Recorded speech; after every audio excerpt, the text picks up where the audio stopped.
El caso de una menor de 12 años violada que resultó embarazada y que pasó toda una odisea para conseguir resolver su situación, reavivó el interés por conocer los alcances de la interrupción legal del embarazo consagrado en la Constitución mexicana.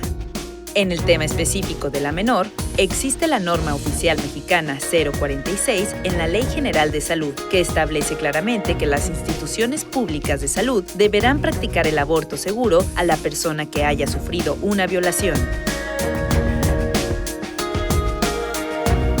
Hace tiempo tocamos aquí en Ruta 44 el tema de la norma oficial mexicana 046, pero a partir de este caso que vamos a abundar en un momento más, era importante retomar el tema. Saludo con mucho gusto a mis invitados. María de Lourdes Sepúlveda Huerta, ella es procuradora de protección de niñas, niños y adolescentes de Jalisco. Lourdes, bienvenida. Muchas gracias por la invitación. Patricia Ortega, ella es representante en Jalisco de la Red por los Derechos Sexuales y Reproductivos. Patricia, bienvenida. Gracias, muy amable. Arturo Javier Torres Mercado, él es médico ginecobstetra adscrito a la Coordinación de Especialidades Médicas del Centro Universitario de Ciencias de la Salud, de la UDG. Arturo, bienvenido. Un gusto y un honor compartir. Y Gabriela Juárez, responsable del Programa de Salud de la Zona Metropolitana de Guadalajara, Salud Intercultural de la Unidad de Apoyo a Comunidades Indígenas, la UASI, de la UDG. Gabriela, bienvenida. Muchas gracias. Bueno, me gustaría que empezáramos cada uno con una pequeña intervención, como una manera de introducción del tema que vamos a abordar, que son los alcances de la interrupción legal del embarazo. Comienzo contigo, Lourdes. Una primera intervención, por favor. Sí, bueno, el día de hoy vengo a externar el proceso de atención que hemos tenido con la niña de 12 años. Esta Procuraduría tuvo conocimiento del caso el 19 de abril. Me ponen a disposición a la niña, tengo la representación en suplencia y es cuando empezamos a trabajar el plan de restitución de derechos de la niña, y en eso hemos trabajado todos los derechos que la niña tenía vulnerados. Hemos hecho y conformado este plan para trabajar y, por supuesto, ir ponderando los derechos. En este caso, uno de los derechos más importantes que nosotros ponderamos pues fue el derecho a la salud y el acompañamiento psicológico en todo momento durante todo este proceso que ella vivió. Muy bien. Patricia, una primera intervención, por favor. Sí, pues plantear, Carlos, que en realidad mirar en este momento a Jalisco con respecto al aborto es muy impresionante si consideramos como lo que ha venido pasando en los años recientes. O sea, yo entiendo que este proceso por el que atravesó la niña y que podemos analizarlo dejó mucho que desear, pero también tenemos que reconocer que está establecido en la ley, que se han hecho procedimientos, que el personal está sensibilizado y que vamos hacia la despenalización absoluta del aborto para que las mujeres puedan decidir en qué momento de su vida quieren ser madres. Y eso quiere decir una maternidad elegida, una crianza amorosa y no más de estas terribles escenas que todo mundo hemos visto con respecto a maternidades impuestas y dolorosas. Muy bien. Arturo, una primera intervención, por favor. Hoy por hoy, garantizar el derecho de la autonomía reproductiva a las mujeres es una necesidad. Tenemos que estar al día. Yo, como médico especialista, vengo quizá a representar a muchos compañeros que hemos transitado por este paso del aprendizaje, porque finalmente ha sido un proceso de aprendizaje y de sensibilización hacia un tema que, dicho sea de paso, y hoy me siento muy honrado estar en una mesa con mayoría de mujeres, pues es un tema que les compete principalmente a ellas, en las que poco quizá tendríamos que decir nosotros, más que cosas a favor. Entonces, es importante estar abiertos al tema. Eso es lo que diría. Muy bien. Gabriela, un primer apunte, por favor. Sí, si bien tratándose de niñas, también mencionar que no hay una sola forma de ser niña, ¿no? También desde los pueblos originarios tienen un proceso de vida y una forma de desarrollar también sus usos y costumbres, y que en este caso los roles de las niñas cuando viene su menarca.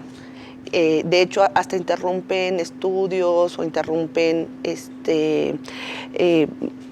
caminos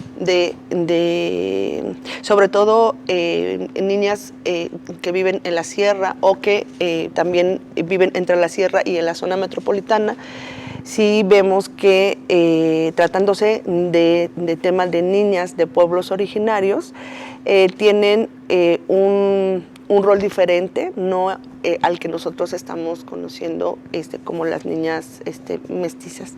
Sin embargo, tratándose en temas de abuso sexual, sus derechos de la infancia deben de estar garantizados por encima de cualquier tema de usos y costumbres. Y que en este caso también es un tema en lo que yo quisiera de entrada ampliáramos nuestra visión, nuestro criterio para no estigmatizar Claro.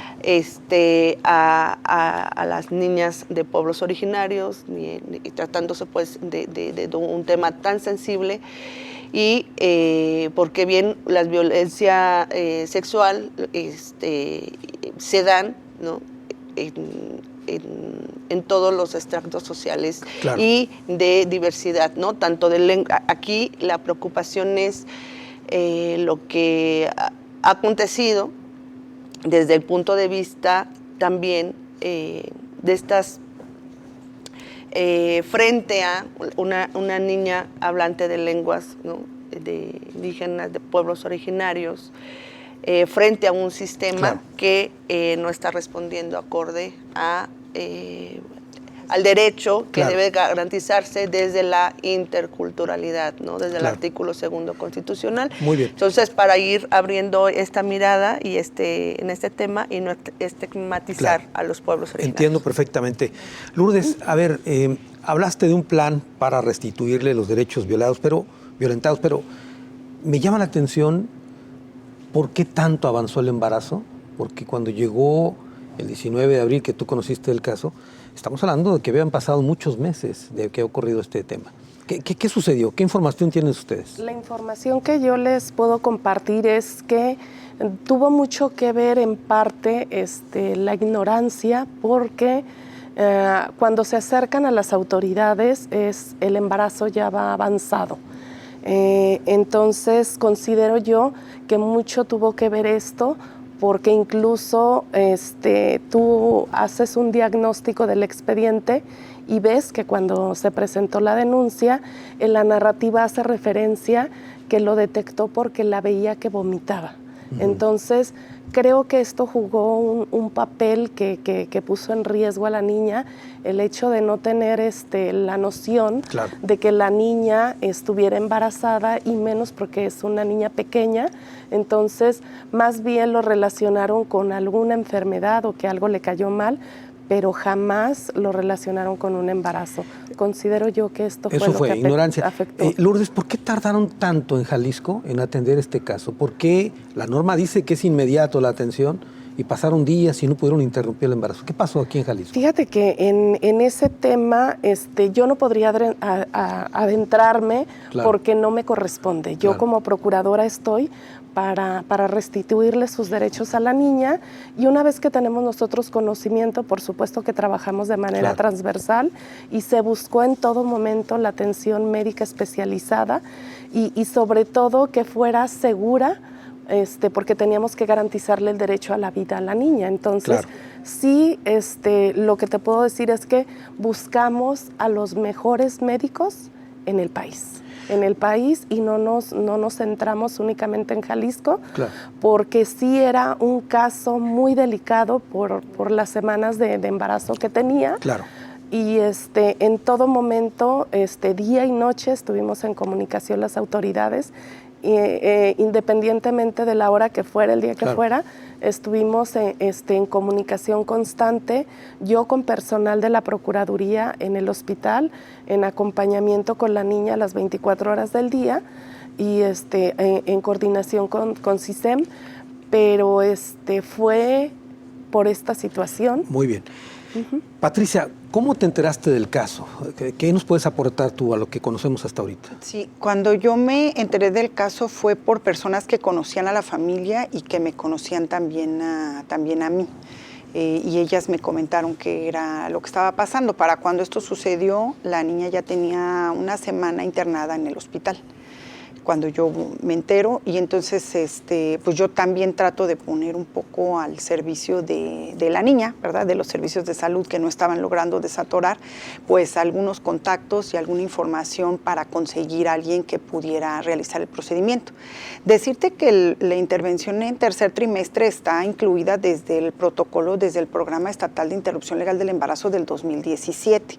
O sea que para estas fechas ya esperaríamos que la Secretaría tuviera un personal específico para atender estos casos, que aunque en este caso se plantea como algo muy extraordinario, en realidad por desgracia no lo es. O sea, sí han recibido los servicios de salud embarazos muy avanzados que son solicitantes usuarias de interrupción de embarazo.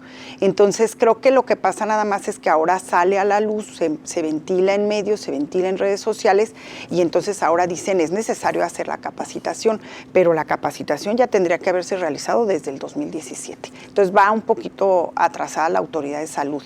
Y decirte que, bueno, cuando nosotras conocemos a la niña, también hay otros procesos que hablan de violación a derechos que creo que la procuradora lo va a poder retomar, porque la niña es sometida a un trato que, bueno, no solamente digamos que no le hablaban en su lengua, ni le hablaban. Llegaron a ponerle un suero y no le dijeron ni agua va, ¿no? Cuando en realidad el suero, digo, en la condición en la que estaba el primer día que yo la vi, era sentada en la cama sin hacer nada, o sea, sentada ahí, no traía suero, porque no le iban a hacer nada en el hospital. O sea, estaban buscando una opción para canalizarla. Entonces, al segundo día que yo llego y ella trae un suero, yo digo, a ver, ¿pero qué pasó? ¿Por qué te pusieron este suero? No sé. ¿Te dijeron algo? ¿Te explicaron? No. ¿Te dolió? Sí. Entonces, hay un trato que se le da a la niña que creo que es de llamar la atención. Hubo un médico que se presentó y le dijo que podía ponerle un eco para que se oyera el corazón de su bebé. U otro que le decía, que le proponía que mejor lo diera en adopción. O sea, cuando estamos hablando de que es una solicitante de un procedimiento de interrupción, no es una persona que te encuentras en la calle y te dice tengo un problema. No, es una solicitante de un procedimiento de interrupción que además es una niña de 12 años, que además no te entiende claramente todo lo que tú le estás diciendo en español, que está básicamente sola, bueno, está con una familiar, pero la familiar también en angustia total porque pues ella tenía otros hijos, hijas que atender y otras circunstancias y se quedó atrapada en el hospital sin que nadie les explicara absolutamente nada. Entonces, una condición realmente lamentable que creo que sí es importante que la Procuraduría tome nota y que realmente eviten pues que esto suceda, ¿no? Muy bien, tengo que hacer una pausa, regreso con más del tema.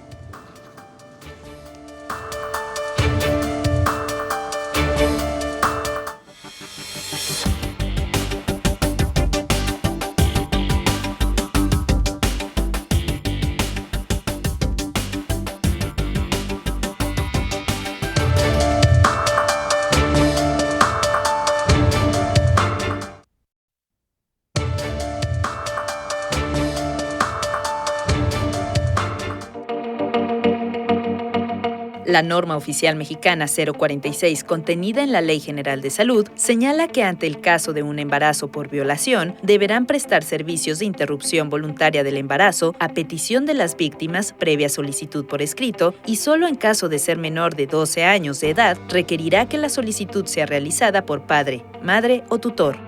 La Suprema Corte de Justicia de la Nación determinó que las menores de 12 a 17 años podrán solicitar la interrupción de un embarazo producto de una violación, sin consentimiento de los padres. Los alcances de la interrupción legal del embarazo es el tema que abordamos en Ruta 44. Arturo, yo te quisiera pedir una opinión como médico. ¿A qué se enfrentaban los médicos en este caso en particular de la niña de 12 años? Bien, hemos reconocido que a lo largo de este proceso, cada vez que se identifica una negativa por parte de un médico para brindar la atención, refleja más el desconocimiento o el miedo que tiene el médico a su proceder, ¿no? ¿Qué va a pasar cuando yo decida involucrarme más? Este temor pues a ofrecer estos servicios, tanto el temor legal, pues, ¿qué va a proceder si alguien me señala como el que le otorga el servicio de aborto? El temor a ser estigmatizado entre los mismos compañeros, con la familia o en la comunidad. Claro. Incluso el miedo a lo que comentábamos hace unos momentos, a la violencia que se puede generar cuando un médico se identifica tanto como objetor como no objetor de conciencia, porque ambos pueden ser sujetos a este tipo de situaciones. Entonces, creo que básicamente el proceso que se ha llevado aquí en Jalisco y que yo lo he vivido pues como especialista es una gran sensibilización al tema, algo de resistencia por parte del personal, pero sobre todo un enfoque muy digamos, limitado al primer trimestre. Me parece que ese ha sido un punto clave en esto. Cuando llega una usuaria solicitante, en este caso la menor de la que hablamos, de un servicio de aborto seguro o de interrupción legal, y se presenta con estas semanas de embarazo, yo creo que esa fue la primera pared o el primer obstáculo al que se enfrentó, que los médicos no estamos acostumbrados a brindar una interrupción en estas semanas. Lo hacemos por otros motivos que no tienen que ver con la interrupción legal, es correcto. Hemos hecho cesáreas, hemos inducido partos a estas semanas y lo hacemos rutinariamente. Pero cuando se trata de este proceso específico, que además tiene características muy peculiares, como el hecho de no exponer a la menor a latido, por ejemplo, a escuchar el latido del corazón, o a ver una imagen de un ultrasonido, a no revictimizarla, ya empieza a ser obstáculos cuando mucho personal no está acostumbrado. A ver, Arturo, déjame preguntarte algo. En este caso en particular, ¿hubo una objeción de conciencia del médico que lo contempla la norma 046 para evitar practicar el aborto, o hubo una incapacidad técnica para hacerlo? Yo desconozco realmente la situación al interior del hospital, mentiría si hablo a detalle. Pienso en las posibilidades, creo que esta sería una aclaración que debo de hacer, pero me parece nuevamente que nos enfrentamos a temores, nos enfrentamos a desconocimiento, nos enfrentamos a ignorancia, más del personal que le brindaba la atención. Claro. Que yo creo de entrada hubo una intención pues de atender porque estaba en el hospital, claro, pues finalmente, ¿no? Pero ya al interior, desconocer los procesos a seguir, o quién lo iba a brindar, quién lo iba a hacer, hacia dónde le íbamos a canalizar, claro, es uno de los temas pendientes. Muy bien. Gabriel, hace un momento tú hablabas de que evitemos estigmatizar tanto a la comunidad, a las niñas, etcétera. Pero también dijiste algo que es muy importante. Más allá de usos y costumbres, está el amparo de la ley. Claro. Y este caso en particular es un delito. Por supuesto, y en el caso de las infancias, tratándose de la infancia, el derecho superior de las infancias, de la niñez, va más allá de cualquiera. Y también comentar, pues también porque también existía la otra mirada o esa creencia de que como si fuera algo bien visto dentro de la comunidad. Claro que no, las niñas, o sea, y sus familias, este tipo de abuso se da en todos los extractos sociales.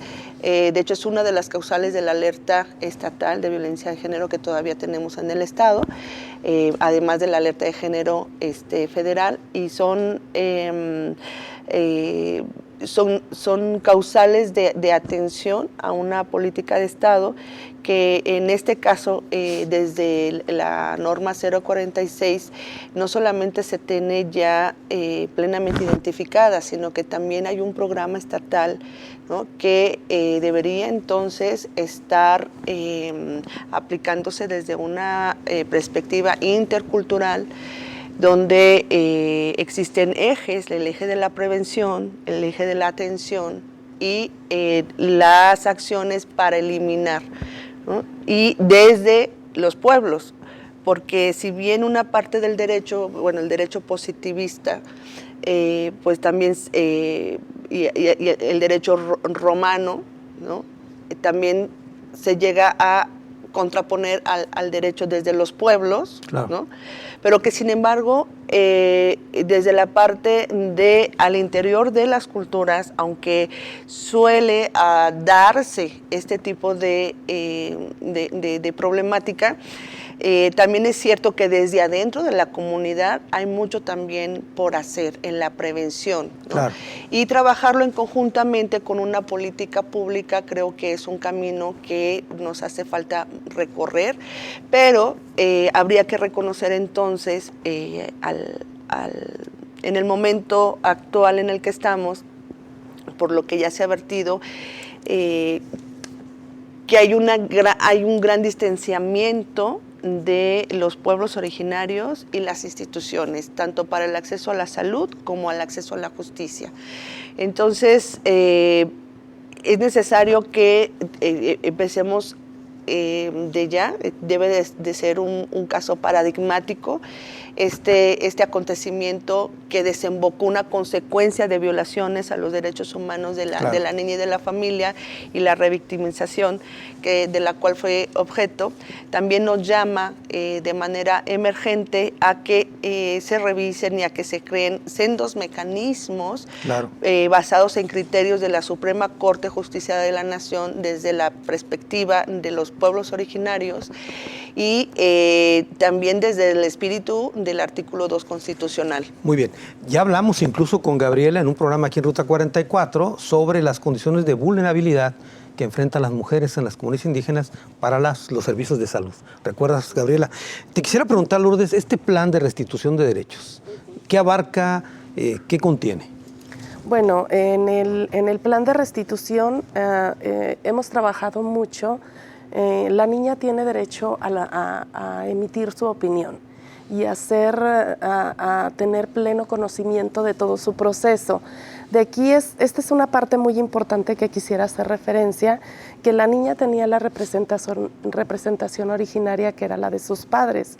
Ellos son los que presentan la denuncia a la mamá específicamente, pero cuando ya se da la situación donde la niña manifiesta que desea la interrupción del embarazo porque fue su papá, aquí hubo una negativa de la mamá de querer apoyar a su hija. De acuerdo. Por eso considero yo que es cuando el agente del Ministerio Público opta por ponérmela a disposición a mí, que es lo que les hago referencia, porque nosotros, por supuesto, que escuchamos a los niños, ellos tienen derecho a emitir su opinión y en base a esta opinión, por supuesto que se le apoyó en todo momento a la niña para enfrentar esta situación. Entonces, de ahí parte el plan de restitución de derechos. Al día de hoy yo tengo la representación en suplencia. Esto quiere decir que la represento legalmente y que la apoyamos de acuerdo a su opinión y a todo su proceso. Tan es así que digo, es tan importante todo este proceso de atención por el trauma que ella ya sufrió y la revictimización que se dio tanto en su comunidad, en su entorno, pero sí muy importante todo el apoyo que le brindó su familia extensa y es con los que nosotros nos coordinamos para la atención integral de la niña. ¿En qué vamos a trabajar? Como te comentaba, lo principal y al ir ponderando los derechos, pues es a tener una vida libre de violencia, a que la niña tiene derecho a jugar, tiene derecho a la salud, tiene derecho a la educación. Entonces, hemos ido ponderando derechos. Ahorita, el derecho más importante que se ponderó, pues por supuesto, era a la supervivencia de la niña, a vivir en un espacio donde no la violenten y te quiero comentar que para nosotros también el equipo es tan importante cuidar la intimidad de la niña tiene derecho a esto y creo que el haberla expuesto tanto también afecta la integridad de la niña. Entonces La Procuraduría ha cuidado también esos detalles de no trasladarla en vehículos con logotipos, de que el personal no acuda con camisas, así es, para evitar y que la señalen y que los vecinos digan, mira, llega un vehículo. O sea, todos esos tipos de detalles se cuidan mucho. Por supuesto, en todo momento hablar con la niña. Tuve el primer acercamiento con la niña. La niña hablaba poco, como lo comentas, pero una vez que haces rapport, que haces ese acercamiento, ella hablaba español. Sí, sí, ella estaba cohibida, estaba de alguna manera, pues era como un foco de atención. Muy bien. Pero en todo momento estuvo acompañada una vez que tuvimos la representación en suplencia. A ver, Patricia, me llama la atención que se busque restituir los derechos de una niña después de lo que pasó, pero no se habla, por ejemplo, de procesar penalmente al violador. Es una violación.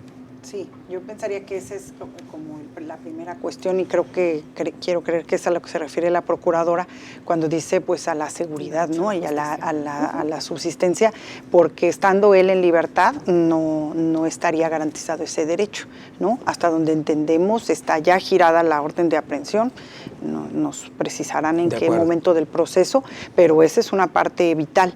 Y creo que algo que es importante también resaltar es que a todas las familias en donde se da una circunstancia así, se pasa por todas estas circunstancias conflictivas, tensiones, ¿no? Es decir, una vez que sabes que esta violencia sucedió y luego que sabes quién fue quien la ejerció, entonces se va a denunciar, se va a solicitar el procedimiento de interrupción. Si el procedimiento de interrupción implica que tengo que denunciar, entonces a lo mejor me espero y tú continúas con el embarazo.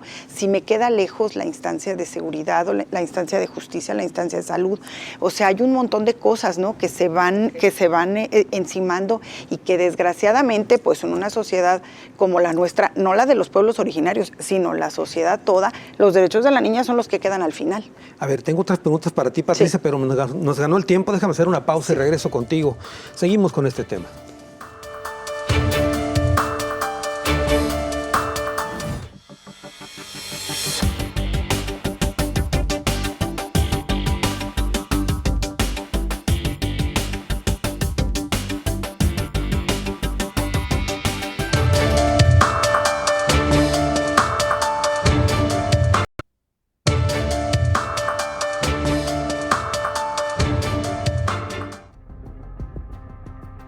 El gobierno de Jalisco puso en marcha un plan para la restitución del derecho al aborto para una menor víctima de violación. A través de la Procuraduría de Protección a Niñas, Niños y Adolescentes de Jalisco, ejerció el citado plan que busca asegurar y garantizar sin interrupción los derechos de la menor para no limitar su desarrollo integral. El plan incluye acompañamiento para garantizar el derecho a la vida, supervivencia, desarrollo y máximo bienestar posible. Los alcances de la interrupción legal del embarazo, el tema que tocamos en esta ocasión aquí en Ruta 44. Patricia, a ver, estamos viendo el tema de la restitución, pero hablaba yo también o pensaba que es importante la reparación del daño. ¿Es así? Sí, pues esto es vital porque porque lo que tendremos que diferenciar es que hay una agresión de la que ella es víctima, que es por un particular, por decirlo de alguna manera. Pero después hay una violencia que ella sufre dentro de la institución. O sea, tenerla 11 días en una hospitalización que no iba para ningún lado, pues es como y en un embarazo que ya de por sí, cuando se detecta por la Secretaría de Salud, es avanzado, pues es entonces ponerla en un mayor riesgo. Entonces, esa parte es la que requiere una reparación del daño. Es decir, bueno, habrá un proceso legal, ¿no?, de detención del agresor, encarcelamiento, lo demás, pero esta otra parte es la que le corresponde al Estado por no cumplir con lo que establece en su propio protocolo, ¿no? O sea, si tú revisas el protocolo, que además se actualizó en marzo de este año, dice atención inmediata sobre todo cuando estamos hablando de niñas, ¿no? Y al no darse esa, pues se tiene que hacer una reparación. Entonces, estamos hablando que la reparación del daño no necesariamente tiene que ver solamente con el que hizo este abuso, violencia, sino también una reparación del daño por parte de la institución, ¿es correcto? Sí. Así es como yo lo entiendo, porque hay una dilación de este servicio, pero además hay otras intervenciones que van, por lo menos a nosotras nos indicaban que iban a tratar de que ella desistiera de la solicitud, ¿no? Claro. Entonces ahí es en donde ya entra otra lectura y que entonces pues tendrá que revisarse a quién corresponde reparar el daño. Quiero decirte que reparar el daño no quiere decir que el personal de salud le va a tener que pagar o algo así, no, sino más bien que tendrán que agilizar, por ejemplo, la capacitación. Esa sería una forma importante de reparar el daño, la capacitación y la sensibilización a quien va a realizar estos procedimientos, la difusión de estos servicios, que dicho sea de paso, agradecer a los medios que le han dado esta visibilidad, porque lo que nos dicen en salud es que ahora están llegando los casos, porque la gente se enteró que tenía derecho a eso.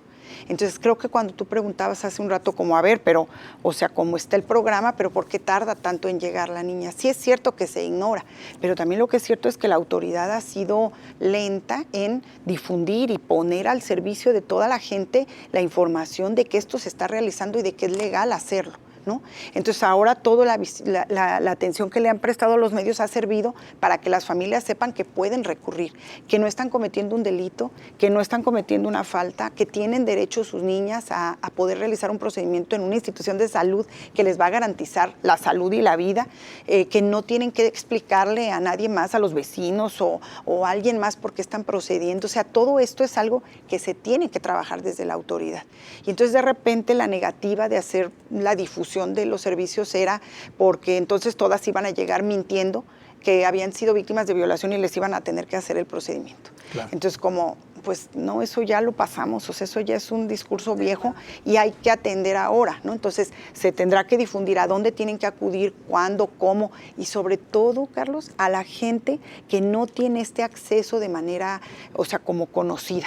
Si hablamos con las chicas en Guadalajara, en el área metropolitana, que van a la universidad, que entienden más o menos cuáles son los procesos y los requisitos que tienen que cumplir, pues ahí ya la hicimos, ellas ya están cubiertas.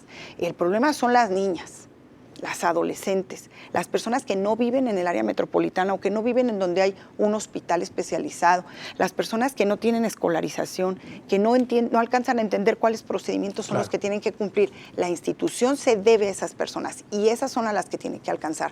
¿Cómo le van a hacer? Y eso sería un buen programa de reparación del daño. Muy bien, Arturo, tengo entendido que esta interrupción del embarazo legal se dio en la Ciudad de México.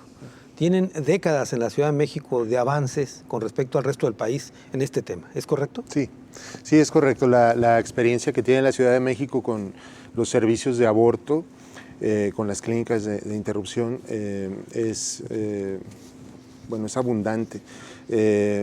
Justamente platicando con un colega más temprano sobre estas capacitaciones que sí se han dado, incluso grupos del Estado, yendo a conocer la experiencia de Ciudad de México, de entrada lo que genera es un choque así de cómo se realizan pues estos servicios. Creo que ese es el primer paso a vencer, la resistencia, ¿no? O la forma como hemos sido formados como especialistas, sobre todo en esta área de la medicina, que románticamente se pensaría que está destinada a traer la vida, ¿no? Y sin embargo se nos olvida que la vida principal que está en nuestras manos es la de la mujer.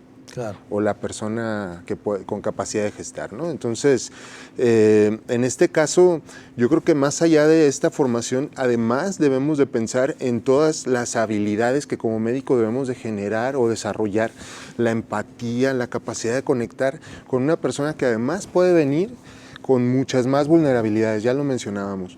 La falta de escolaridad, una discapacidad, ¿no? Por ejemplo, una persona con sordera, una persona con un idioma diferente, una menor de edad. Y cuando se conjuntan varias de estas, como fue este caso, no se diga, ¿no? Creo que la comunicación en este sentido pudo haber sido muy difícil porque como médicos no tenemos, todos pues, o la gran mayoría de nosotros, la formación para lograr conectar con nuestros pacientes, al grado de además poder tener su confianza y recuperar toda la información que para interés médico necesitamos.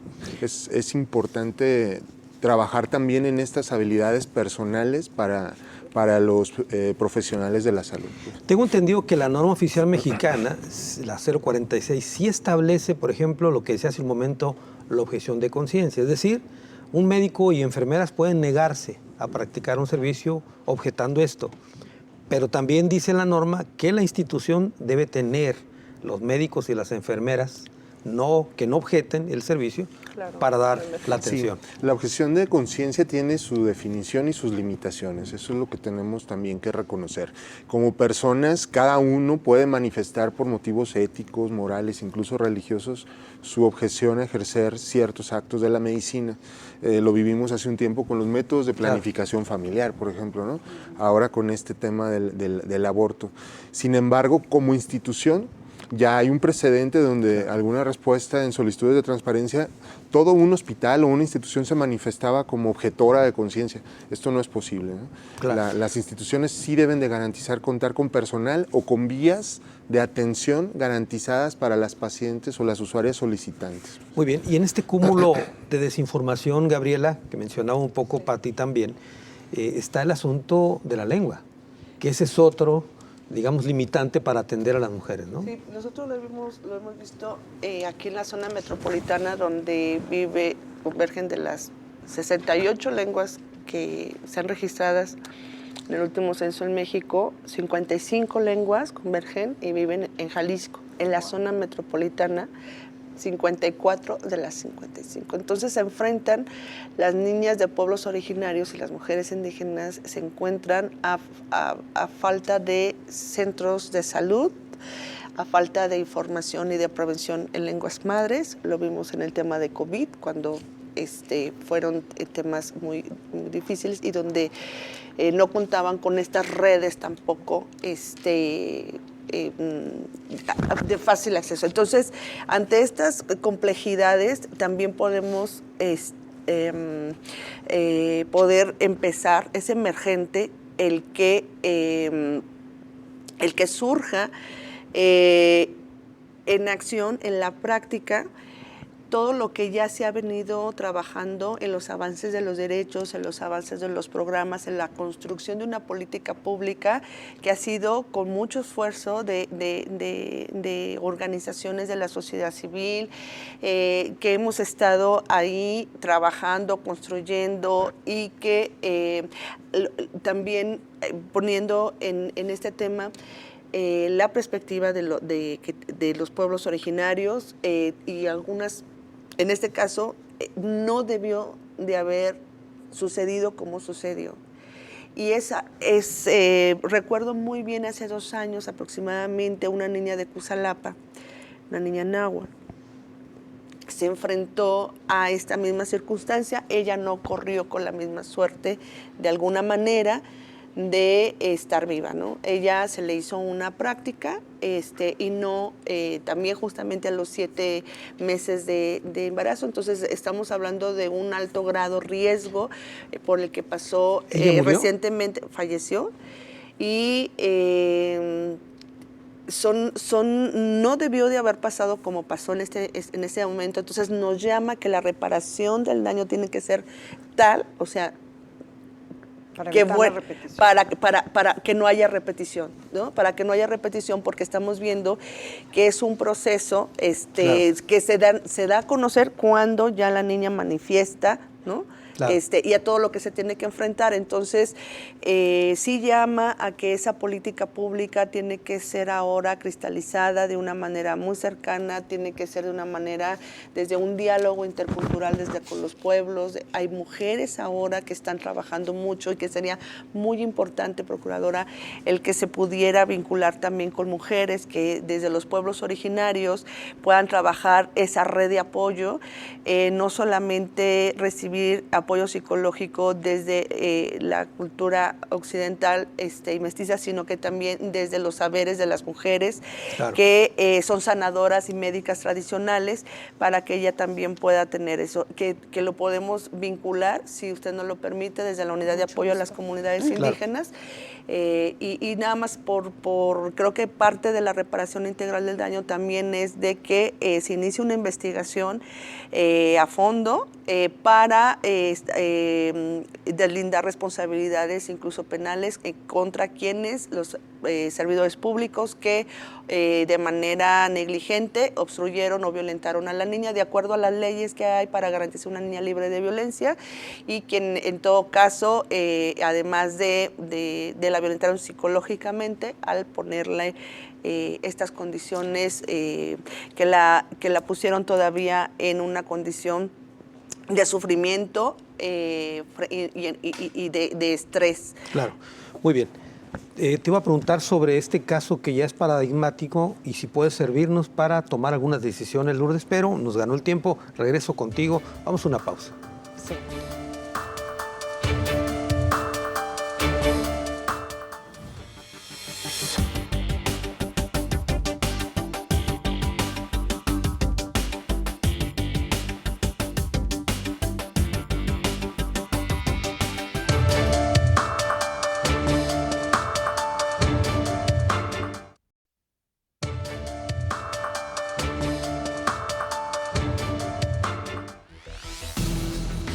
El abuso sexual contra una menor de una comunidad indígena en Jalisco hizo evidente lo que distintos colectivos feministas han denunciado por años, que tiene que ver con la vulnerabilidad que enfrentan las mujeres en estos pueblos. Ya sea por una práctica cultural o por costumbres, 9 de cada 10 mujeres de pueblos originarios revelan haber sido blanco de algún tipo de violencia y en el caso de las menores de edad, algunos llegan a la venta y hasta las violaciones.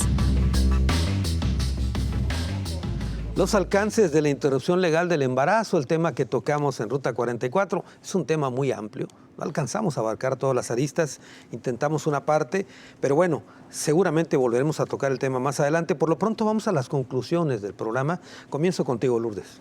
Muchas gracias. Bueno, concluir, hacer referencia que la Procuraduría del Estado de Jalisco tiene todo el respaldo para trabajar estos temas y por supuesto que el derecho de la niña a que se le haga justicia, pues es uno de los derechos más importantes.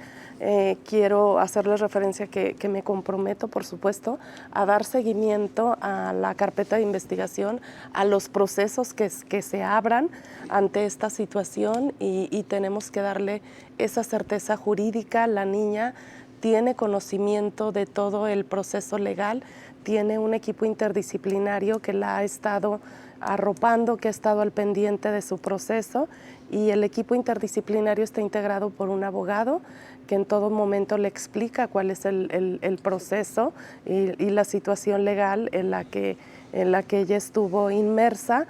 Está involucrada una trabajadora social que fue la que visitó el domicilio para brindarle todo el apoyo y que a la niña se le garantizara su derecho a vivir en familia, con su familia extensa, brindar los apoyos asistenciales y la trabajadora social está muy pendiente también de este caso y por supuesto de los temas más importantes, la estabilidad emocional. Dentro del plan de restitución de derechos es sumamente importante trabajar con la niña en garantizarle el derecho a la salud y a la estabilidad emocional.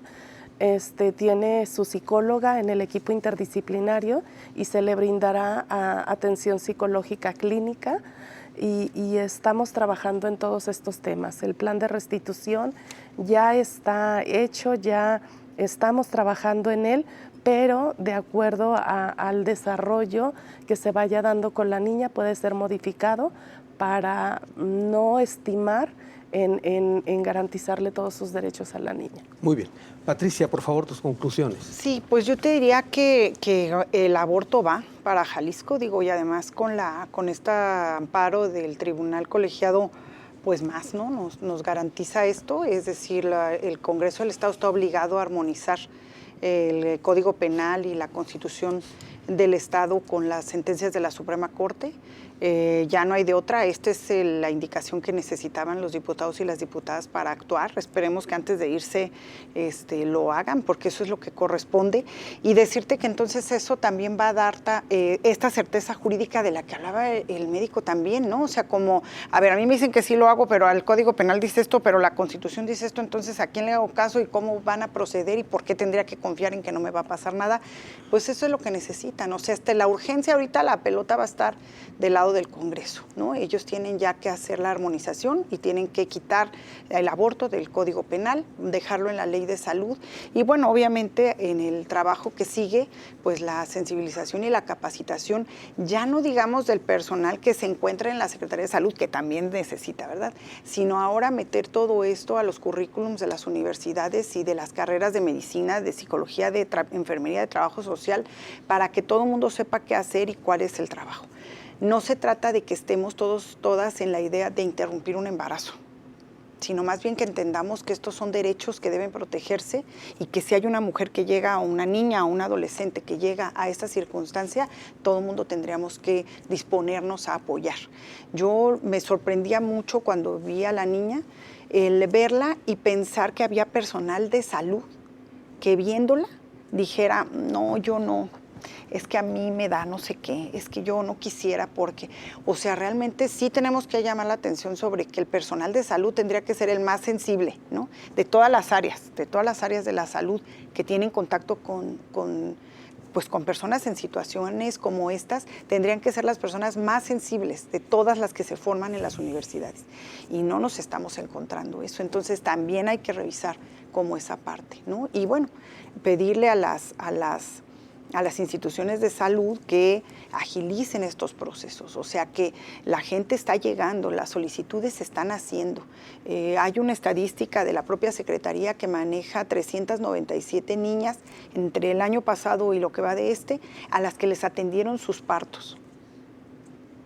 Niñas menores de 14 años. Sí, somos el primer estado. Entonces, ¿como ahí qué? O sea, a ver, ¿qué está pasando con eso? ¿En dónde estuvo la consejería? ¿Cómo se les informó que tenían este derecho? ¿Se les informó? ¿No se les informó? En el Código Penal no se establece ninguna limitante de tiempo, ¿no? Muy bien, Y Patricia. está ahí el pendiente. Arturo, tus conclusiones, por favor. Pues finalmente se vuelve emergente, tanto para las instituciones de salud como para las formadoras de recursos humanos, el acelerar el proceso de sensibilización, de capacitación, ahora que se viene la armonización de la ley. Esto, como lo dice Patricia, ya no se va a detener y sin embargo vamos a seguir pasando algunos años con esta generación de personal de salud que venimos de una formación, que venimos además de una ideología o de una cultura diferente, pero finalmente vamos a empezar a convivir con juventudes que están más sensibilizadas a los temas de los que estamos hablando. Ellos saben sus derechos, los ejercen y los exigen además. Entonces vienen estas generaciones de médicos, de enfermeras, de trabajadores sociales, de psicólogos que van a hacer más fácil este tránsito.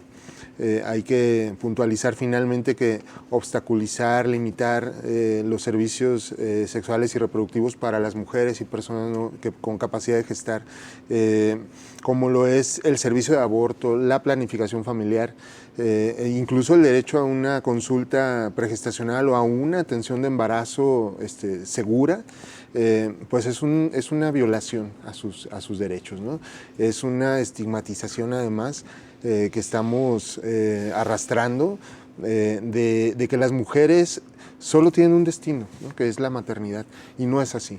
Debemos de respetar estos derechos, comenzar por reconocerlos, por respetarlos y además apoyar a estas mujeres y a estas personas con capacidad de gestar que han sido líderes, que han sido punta de lanza en abrir este camino y ayudarles a que cada vez más mujeres tengan esta capacidad. Pues esto nos va a llevar a todos al final a trabajar en una misma alineación, un mismo bien común.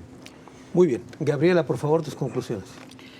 Bien, pues a mí me parece que además de una política pública transversal, también debe de agilizarse y afinarse más una política pública horizontal entre las instancias responsables para que estén constantemente coordinadas y que en estos ejes fundamentales, desde la prevención, la atención, el acceso a la justicia, garantizarles y trabajar para eliminar las violencias hacia las niñas y hacia las infancias, ¿no? Y en este caso, y hacia las mujeres, en este caso hablándose de niñas de pueblos originarios, también parte de ese sistema integral estatal, creo que también es un llamado a que hay que trabajar de manera tanto a este sistema que le corresponde las políticas públicas de la niñez, como también lo hemos estado haciendo desde la Universidad de Guadalajara y otras universidades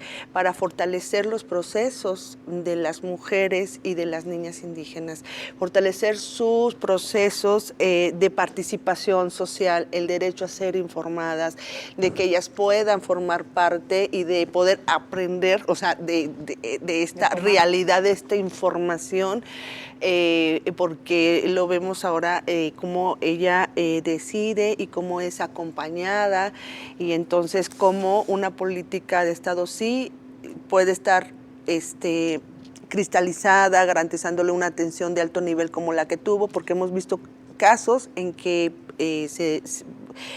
hay una dilación, buscan la forma de tener la interrupción, no hay una buena práctica, la niña muere. Entonces, esto ya nunca jamás, pero nunca jamás nos debería de estar volviendo a pasar. Entonces, reactivar todo este andamiaje de la función pública y no solamente de arriba hacia abajo, sino que desde las voces de las niñas y las mujeres. Nosotros el pasado 9 de octubre, en el marco del Día Mundial de la Niña, que es el 11 de octubre, pero ellas pusieron la fecha, el 9, porque podían faltar ese día a la escuela y poder organizarse, y hablaron las niñas a través de un taller sobre los derechos de las niñas, y es un tema que lo pusieron en la agenda. El primero, la salud, y pusieron la salud, la vivienda, el juego, la recreación. Pero un tema del que hablaron es precisamente el acoso sexual y la violencia sexual. Nosotros hemos acompañado desde la Unidad de Apoyo a Comunidades Indígenas, desde este programa, a varias familias y a varias niñas, algunas que se han logrado sentencias vinculatorias. Yo quiero reconocer muchísimo a la organización civil Fuerza Copalitzin, a Claudia Rangel, por ese extraordinario trabajo. Muchas ONGs yo creo que están aportando a este tema, y que entonces hace falta un trabajo articulado, sociedad civil, digo que se ha venido haciendo, pero ahora tendremos que entrar en una etapa en donde ya sea una política pública de madurez y junto con las voces de las mujeres y las niñas indígenas, nunca más sin ellas, porque entonces seguiremos teniendo este tipo de situaciones donde están ellas plenamente en desventaja de información, y esta las pone en la primer línea. Es una de las causas de mortalidad, claro, de niñas y de mujeres indígenas, la muerte materna. Claro. Gabriela, pues es un tema muy amplio, da para más, y seguiremos hablando aquí en Ruta 44 sobre este tema. Por lo pronto, muchas gracias, Gabriela. Muchas gracias, Carlos. Arturo, muchas gracias. Gracias. Patricia, muchas gracias. Gracias. Y Lourdes, muchas gracias. Pero sobre todo, gracias a usted. Hasta la próxima.